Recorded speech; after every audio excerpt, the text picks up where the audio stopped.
Welcome po ulit. Nandito po ulit tayo sa mixing room ng HLT. Ito po yung Chromax at saka Nason po. Ito po yung mga ginagamit natin. Check po tayong dumating kay Mr. Lonlon. Ito po. Yung orange na po yan, ako po yung tumimpla niya noon. Ito po yung pinadala niya, best pa po na black na matte. Opo, hindi po nakikita pero may napansin po ako parang may metallic siya.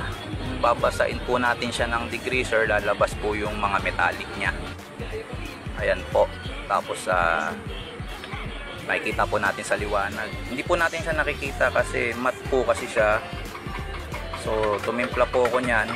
Ito po yung resulta. Nilagyan ko po ng metallic hanggang sa magaya ko po yung kulay. Tapos din nag-spray out po ako, matte po. Hindi nyo po nakikita yung metallic pero kapag once na binasa natin siya ng degreaser, lalabas po yung mga metallic niya.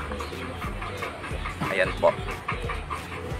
Check po natin kung same na po sila. Ayan po yung aking spray out.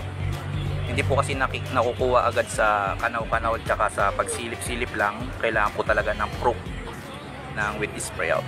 Okay na po. So color match na po siya. Follow and share lang po para sa maraming videos. Salamat!